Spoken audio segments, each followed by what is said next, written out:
Couldn't even see the end. He was throwing out hats, and then it's just, yeah, still processing it. Sadly, we just started getting word just a couple of moments ago that Charlie Kirk has been shot. How did you find out Charlie had been shot? Was at my mom's doctor's appointment. I have my phone and I see the video come in of him flinging out the hats. And I said, Mom, look, it started. So we saw the hats being flung.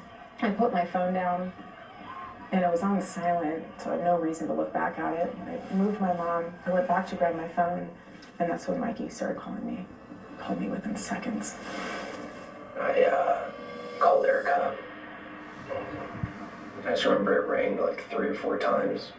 I didn't know what to say. Those are the words that will change someone's life forever, and you have to be the one to say it.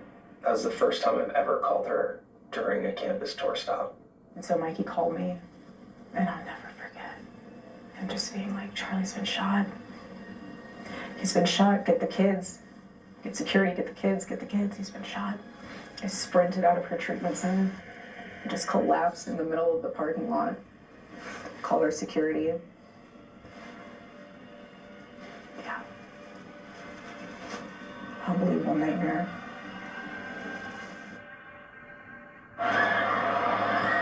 The communications director of Turning Point USA has asked our team to give a moment of silence and prayer. And so we are going to do that right now. We're going to pause and offer our prayer. We hope you join along.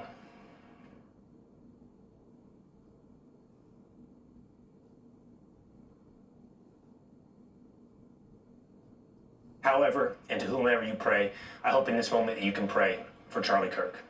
There was a moment there where people thought Charlie would survive. Mm-hmm. There were so many things going on at that one moment. It was so hard to actually know and hear what was going on because you're getting phone calls in and out, and hindsight, the way the bullet hit him, he died instantaneously. He was pronounced dead. He died on the scene. But I'm so glad he didn't suffer.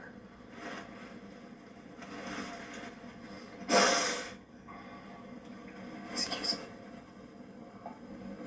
I'm so glad he didn't suffer. No one deserves to suffer. But him, of all people.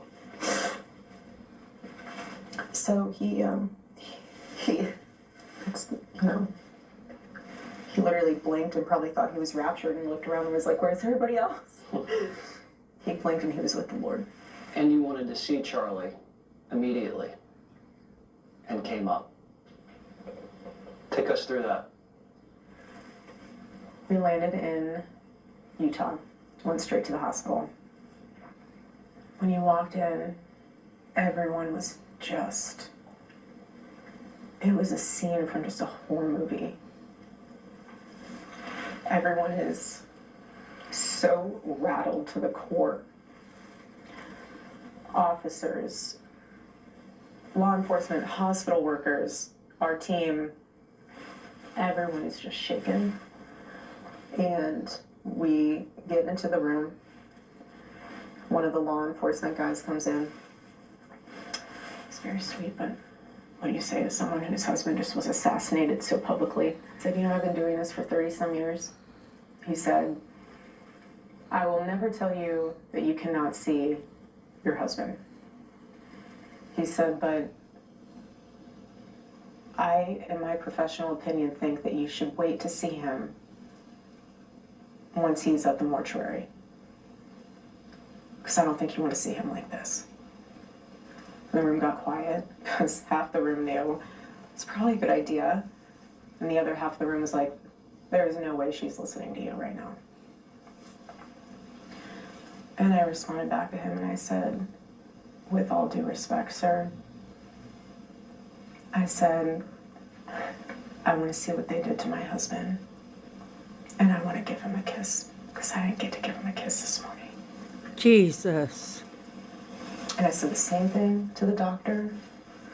When the doctor came in, I said, I want to see my husband. He said, I'll make sure that happens. And I did. And I got to see him. And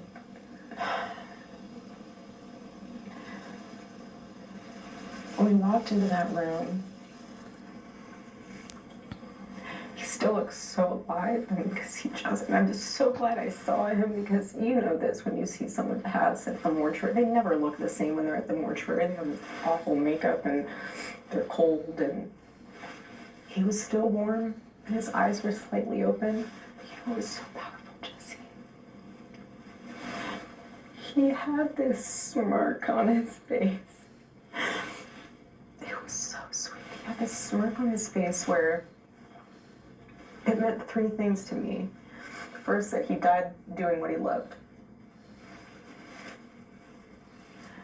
Second was that he was at peace. And I gave him a kiss. Gave him a kiss. And then before I left the room, which was one of the hardest moments of my life, was leaving him in that room. Excuse me. I looked at him and I thought to myself, that smirk to me is that look of, you thought you could stop what I've built. You thought that you could end this vision, this movement, this revival. You thought you could do that by murdering me. You got my body. You didn't get my soul. Do you know how many transgender Americans have been mass shooters over the last 10 years? Too many. By that time, the video was everywhere. How do you process that? I never saw the video. I never will see it. I never want to see it. There's certain things you see in your life that you can never unsee. I haven't watched it Certain either. things you see in your life that mark your soul forever. I don't want my husband's public assassination to be something I ever see. I don't want my kids to ever see that. And for people who actually enjoy watching that, which is quite literally sick, what if that was your father? Or your brother, or your sister? That's right. There's a perspective shift there. We're human. Life is fragile. And there is so much beauty in this world. Why would you waste any portion of your life looking at something so evil? Charlie was answering a question about trans violence when he was murdered.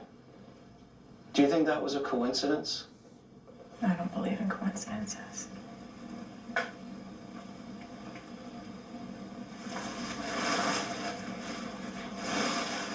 Do you think they've caught your husband's killer? So, something I'm so grateful for is that we have one of the most incredible teams for this case. I would never wish it upon anybody to have to go through what we are going through. To have seen the autopsy report, to have seen the different evidence portions that have been collected. I trust our team. I do too. There's other theories swirling around about Charlie's assassination. Right. How does that make you feel? When everything happened, my phone died. It became a black hole. I just didn't turn it on for weeks on end. I've intentionally insulated myself because I need to guard my heart, and I need to be there for my kids, and I need to be there for Turning Point. And what I've realized through all of this is that everyone grieves differently. Everyone is trying to figure out, and I don't blame them, how does this happen? How does somebody become so radicalized where they can justify this in their own head? We just lost one of the greatest voices of our generation. Why? How? What's behind it? Like, everyone's trying to process this. And I respect that. But where my heart is just asking for some grace is for the ones who were there that day. They have to relive that every single day. He didn't die in a car accident. He didn't die from cancer. He was assassinated. And the difference between this and previous assassinations in this country is there was no social media.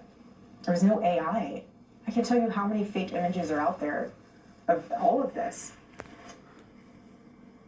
And again, my only request is that just please pray and consider and think about